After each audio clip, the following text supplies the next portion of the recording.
अस्सलाम वालेकुम everyone, welcome back. आज की वीडियो में हम लोग हमारा नेक्स्ट फोनोग्राम करेंगे।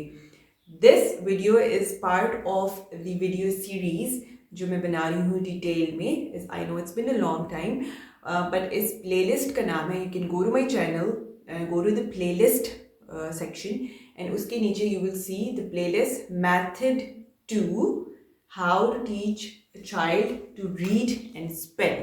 This is the name of the playlist. इसमें मैंने आपको शुरू से बता रही हूँ कि किस तरह से आपने बच्चों को पहले क्या करवाना है। वर्बली सिखानी है कुछ चीज़ें, वर्बल ब्लेंडिंग सिखानी है along with some other things, and then you will start with the phonograms. Letters को हम कहेंगे phonograms. That means लेटर जिसकी साउंड होती है। ओके, सो दो लेटर्स हम अभी तक कर चुके हैं, ए ओ एंड ड। ठीक है, यानी कि A and D. You can notice already कि I am not going to say the names of the letters. आपको एज एन एजुकेटर समझाने के लिए मैं बोल रही हूँ, सो यू नो कि ए ओ क्या है। I will tell you it's A and ड is the sound of D. हम बच्चों को जब सिखाएंगे we are only going to say the sounds. Letters के नाम बच्चे इवेंचुअली सीख ही लेते हैं। हमारा मकसद क्या है, बच्चे को रीडिंग सिखाना एंड स्पेलिंग। रीडिंग भी बच्चों को आ ही जाती है, पर स्पेलिंग इज द थिंग जिसमें बच्चों को मुश्किल होती है। So this method will teach the child not only how to read but also how to spell along the way. So our today's phonogram, it is this one. But before we start with our phonogram, remember we always begin with verbal blending or verbal segmenting. So you can see this board over here. The number इस पे जो है वो 7 है। Go along with me and then इसका मतलब है कि आप पहले 6 बोर्ड्स कर चुके हैं। ये बोर्ड्स कहाँ पर हैं, मैं नीचे लिंक में शेयर कर देती हूँ, अपनी वेबसाइट का लिंक। इसमें मैंने ये सारे बोर्ड्स खुद इन पे लिख के कितना छोटा आपने साउंड तोड़नी है, क्योंकि I understand you not an educator. आपने ये चीज़ नहीं पढ़ी हुई, मैंने भी नहीं पढ़ी हुई, मैंने सीखी, आप भी सीख सकते हैं। All you need to do is take look at this board and then break the sound. वो जो डैश लिखा हुआ है ना PEN के बीच में, इसका मतलब है कि P सबसे शॉर्टेस्ट साउंड है, P से छोटी कोई साउंड नहीं होगी। तो इट्स फ, देन E की साउंड ए। अगर आपको साउंड्स नहीं आती तो उसकी वीडियो भी मैं नीचे शेयर कर देती हूँ, you can look at that. And अगर आपको जल्दी है तो यू कैन जस्ट गेस। ठीक है, गेस से थोड़ा सा गेस वर्ड भी थोड़ा सा चलाएं, थोड़ा सा सीखें भी, थोड़ा सा कभी कभार जल्दी में है तो गेस करें कि पेन वर्ड है तो इसका मतलब है just listen to the sound pen, फ ए न। सो इट मीन्स ई की साउंड ए है। So you understand what I am saying? Look at this, you are going to break the sound and बच्चा क्या करेगा, जब उसको समझ में आ जाएगा कि ये उसको ब्लेंड करके कि ये क्या है, फिर एक्टिविटी ये है कि वो रूम में ढूंढेगा। सामने सामने आप खुद ये चीज़ें पहले से रख दें एंड देन बच्चा ढूंढ के फिर आपको दिखाएगा तो आई फाउंड इट पेन। इससे वो लर्न भी कर रहा है एंड उसको ये लेसन इंटरेस्टिंग लग रहा है, उसको मज़ा आ रहा है लेसन में। ठीक है, so the first I will break it for you, all of the sounds is फ ए न। बच्चे से पूछे can you blend it fast, he will be like pen. Oh, then he is going to look for the pen, then आपको दिखा देगा लाके। नेक्स्ट वर्ड इज ब क, बुक। अब डबल ओ से you might be thinking isn't it ऊ, ये भी उसकी साउंड होती है, but is also the sound. Again you don't need to learn all of the sounds right now. All you need to do is कि थोड़ा सा गेस वर्क करें कि बुक है, it's not book, so it's not book, that will be book. So guess करिए book. So ये वाली जो साउंड है बड़ी स्पेशल साउंड है, हम सीखेंगे ये यू की साउंड है। इसमें आप बतख की तरह आपका मुंह है ऐसे होता है, ये आवाज़ निकलती है बुक। देखिए बुक बोलते हुए आप नोट करें, बुक थोड़े से होंठ आगे आते हैं। So this is how you going to break it, ब ख। Can you blend it fast, then you will blend it fast and find that item in the room and show it to you. Then I am going to segment all the words for you guys, then आप बच्चों को इस तरह से activity करा सकते हैं। ख ओ ठ, कोट। श ऊ z, shoes। at, hat। p a n, s a l। This is a hard one, so कोशिश करें कि आप थोड़ा सा खुद भी तेजी से दौड़ें। pencil, उसको समझ में आ जाएगा फौरन. Pencil, eraser, eraser, marker, cup, paper, spoon, table is going to point to it. Here's the table. Okay, so this is the first activity which is done. Next we will do the activity of beginning sounds. Okay, so let's do our next activity. This is very important, teaching the child the initial sounds, the beginning sounds. इसमें मैं आपके लिए बहुत आसान सी activity है कि आपने घर में कोई रैंडम चीज़ें लेनी है, ठीक है, बिल्कुल रैंडम लेनी है और आपने सामने इस तरह से रख ली है. थोड़ा सा छोटा बच्चा है, उसको अगर मुश्किल हो रही है तो सिर्फ 3 चीज़ें सामने रखें, ठीक है. But you think the child can handle, तो आप जो है 4-5 चीज़ें भी रख सकते हैं. The first thing that you will do is कि you will make sure कि बच्चों को इन items के English के नाम आते हैं कि नहीं. So what you will do is you're just going to point to it and you're going to ask him what it is. What is this? Book. What's this? A screw. Sharpener. Chips. Doll. Hat. The activity is कि आपने बच्चों को बोलना है कि अब मैं एक sound बोलूँगी, then आपने मुझे बताना है कि इसमें से कौन सी चीज़ है जो इस sound से शुरू हो रही है. So make sure कि जब आप बच्चे की आपने इसमें हेल्प ज़रूर करनी है क्योंकि beginning sound is not easy. It's not easy, so he will need a lot of help in the beginning, but soon you will see कि बहुत अच्छा उसको आ जाता है. So for instance the first thing that you say is try with the easy one, like श and च थोड़े से ईजी है, ईजिली गेस कर सकता है. So you can say what is starting with a श. So they will instantly know okay sharpener, उसमें श की साउंड आ रही है, ठीक है. शार्पनर. जो जो चीज़ें होते जा रही हैं उनको आप साइड पे करते जाएं. It makes it easier for the child. Then say the next sound, for instance what is starting with. Is it book? Book. Is book starting with sound? तो उसको समझ आ जाएगा कि नहीं, पहली साउंड को एग्जैजरेट करके बोलें, बुक. नो.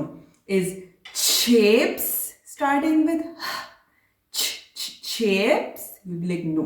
Then उसको खुद समझ में आ जाएगा. Hat. Hat is starting with. Then you take that away. इसी तरह से then you say the next sound, for instance b. B. What starts with b? Then he would say it is book. The same way you do the rest of the items. Doll. Chips. Screw.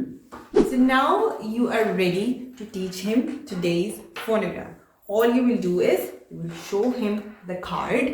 जो भी card है, ये वाला है आपके पास, ये भी ठीक है. मैंने ऐसे भी खुद बनाए हुए हैं. सिंपली मैंने खुद लिटरली मार्कर से, आप देखिए, लाइंस लगाकर उसके ऊपर मैंने फोनोग्राम लिख दी है. फिर I just laminated the whole paper, then I just cut them into like this and it's very durable. बहुत पहले से मैंने बनाए हुए हैं, बहुत अच्छे चल रहे हैं. सो you just show him the phonogram. I prefer जब बच्चे को पहली दफ़ा दिखाते हैं तो बिल्कुल इस तरह का प्लेन दिखाएं. एक colour background, white is the best, उसके ऊपर ब्लैक मार्कर से लिखा हुआ is the best. Don't use colourful. बच्चों को जब आपने कोई चीज़ सिखानी है तो ब्लैक और red is the best colours जो आप वाइट के ऊपर बच्चे को दिखा सकते हैं उसका फोकस देने के लिए. So you just show him the phonogram and say the sounds. ग ज. What are the sounds? ग ज. ग ज. How many sounds does this phonogram have? The child will say 2. What are they? G, j. Then ask the child to hold the card. मैं बच्चों कैसे करती हूँ, बड़े शौक से करते हो.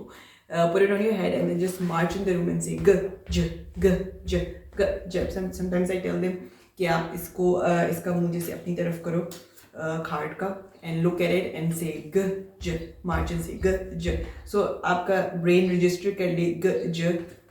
और इसको देखेगा तो this is the picture that makes the sound ग ज. ठीक है, ये कर लिया. उसके बाद आस्क द चाइल्ड कि अब आप अपने पास वाइट बोर्ड अगर आपने उसको दिया हुआ है, छोटा बच्चा है तो I would prefer give him the white board. Forget about copy pencil, writing के पीछे मत पड़े. बच्चे के कॉन्सेप्ट बहुत ख़राब होते हैं अगर हमारा पूरा फोकस राइटिंग पे होता है. Give him the whiteboard, tell him कि 3 दफ़ा ग ज लिखो. But before that obviously you need to teach him how to write the phonogram ग ज. Very easy. टेल हिम जिस तरह से हमने ए ओ लिखा था ऐसे हमने लिखा था ना, कर्व बनाया ऊपर के नीचे पुप. इसी तरह से हमने ड बनाया था, ए ओ की तरह ही हमने बनाया लेकिन हम ऊपर चले गए, नीचे आए एंड इसी तरह से ग ज भी इसी तरह से है। आप पहले ए ओ की शेप बनाओगे और यहाँ से you will go down and you will make a hook. This is how you make ग ज। How do you make it? Ask him to now write it 3 times। Help him अगर उसको मुश्किल हो रही है, but it's very easy. Basic जो है उसकी शेप ये वाली सब फोनोग्राम्स में थी। यहाँ से you just go down and make a hook. How do you make it? Make a curve, go up, go down, and a hook. This is how you write. Ask him to write it 3 times on his whiteboard. It will be fun for him. Markers and whiteboards are always fun for his child. इसके बाद I will suggest you guys कि मैं यहाँ पे ना आपके साथ एक शेयर करती हूँ।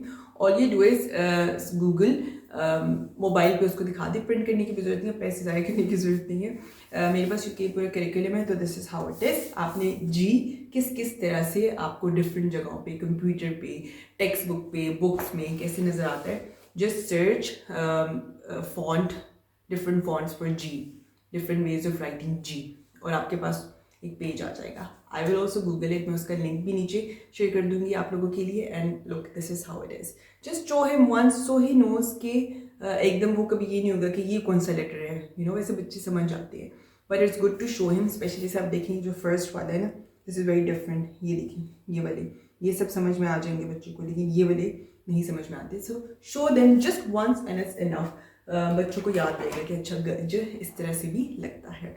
That's it. Then what you will do is, अब मेरे पास जो है ना ये बुक है। अब इसका जो है ना मेरे पास कोई अल्टरनेटिव मैंने काफ़ी सोचा है, उसमें आपको मेहनत करनी पड़ेगी कि आप अपने पास से जुमले बनाएं। मेरे पास तो ये बुक है जो मैं करिकुलम इस्तेमाल कर रही हूँ उसकी। अगर आप ये ख़रीद सकते हैं, I think it is like, अगर आप PDF इसकी ख़रीदें ना तो आई थिंक $11 है, मुझे भूल गया, पर मैं इसको जो है ना ढूंढ के ना मैं नीचे लिंक शेयर कर दूँगी। अच्छा है कि अगर आप ये मुझे फॉलो कर रहे हैं ना तो ये ख़रीद लें, आप लोग के लिए आसानी हो जाएगी। नहीं तो पता क्या होगा, आप लोगों को ये जुमले खुद सोच के बनाने पड़ेंगे। If you have the time you most welcome, लेकिन I can't do it for you guys, क्योंकि इसमें थोड़ा सा ज़रा थोड़ा टाइम लगाना पड़ेगा। Why are these sentences important, जो इन्होंने खुद सोच के पूरे बनाए हुए हैं? क्योंकि इसकी कितनी साउंड्स हैं? 2 साउंड्स हैं। अब इन सेंटेंसेज में इन्होंने उसकी ग साउंड भी यूज़ की हुई है, ज भी यूज़ की हुई है। It's not for the purpose कि बच्चे को ये पता चले कि ये कब यूज़ होती है, वो तो हम बहुत बाद में सिखाएंगे। अभी हमने बच्चे की लिसनिंग प्रैक्टिस करनी है। He is not going to read this, ये आपने रीड करनी है, ये बुक आपने रीड करनी है। बच्चे की इसमें एक्टिविटी ये होती है कि इसकी एक्टिविटी सब फोनोग्राम्स के लिए बहुत इंपॉर्टेंट है। बहुत आगे तक जब बच्चे मल्टी लेटर फोनोग्राम्स भी कर रहे होंगे ना, जिसमें SH की साउंड है, TH की साउंड है, ER की साउंड है, और उनमें भी हमने ये वाली एक्टिविटी कंटिन्यू रखनी है। So if you can just spend a little bit on these, it will be, I think it's good, it's a good investment अगर आप फॉलो कर रहे हैं। अदरवाइज ये है कि you will have to think yourself. अब एक्टिविटी क्या है, लेट मी टेल यू, ताकि आपको थोड़ा समझ में आए कि आपने ये सेंटेंस इसमें से पढ़ना है और आपने बच्चे को बोलना है ग ज की कितनी साउंड्स थी? 2 साउंड्स थी। What's the first sound? ग। अब मैं कुछ जुमले पढ़ूंगी, कुछ सेंटेंसेस पढ़ूंगी, इसमें जब आपको ग की आवाज़ आएगी ना तो फिर आप उसको कोई एक्शन दे दें, रेज योर आर्म और जंप अप हाई और स्पिन, आपने उसको ये एक्शन दे देना है। सो इससे क्या होगा, बच्चे सेंटेंसेस को लिखना और रीड करना तो सीखते हैं, पर सुनने की भी उनमें ना प्रैक्टिस होनी चाहिए कि साउंड्स को सुने भी वो वर्ड्स के बीच में। फॉर इंस्टेंस, अब मैं पहला जुमला पढ़ रही हूँ, ग्रीन, बच्चा सुनेगा ग्रीन, इसमें ग की आवाज आ रही है, यस यस, हाथ उठा दिया। जायंट्स, कैन यू हियर ग इन इट? हम सिर्फ पहली साउंड सुन रहे हैं अभी, ग, दूसरी नहीं सुन रहे। Giants, is there g in it? G sound? No. Then he will say no. Next, gorgeous. मैं gorgeous क्यों नहीं बोल रही? Exaggerate करना शुरू में बहुत ज़रूरी है साउंड को, ताकि बच्चों को समझ में आए। Gorgeous, g. Gems, no. Golden, golden, yes. Gerbils, no. Gingerbread man, do you hear g in it? No. एक दफ़ा ये जुमले सारे पूरे हो गए हैं, मैंने सारे पढ़ लिए हैं, ये भी पढ़े, ये भी पढ़े, ये भी पढ़े, ये भी पढ़े। अब हम बोलेंगे, हम दोबारा मैं इसको पढ़ूंगी, बट नाउ आपने इसकी दूसरी साउंड सुननी है, विच इज ज। So listen, green, giants, yes, ज, ओके, गॉर्जियस, जेम्स, बच्चा ही करेगा, golden, gerbils, yes, gingerbread man. Yes. So ये listening practice हो रही है. This is why ये sentences बहुत important है. So I would highly recommend to buy this. It's not very expensive. Just buy it. PDF form में आपके पास mobile में होगा. All you will do is कि हर lesson में open that, read it, and ये वाली activity करें. And that will be all for today. I will see you guys in the next video with the next phonogram. Fi Aman Allah.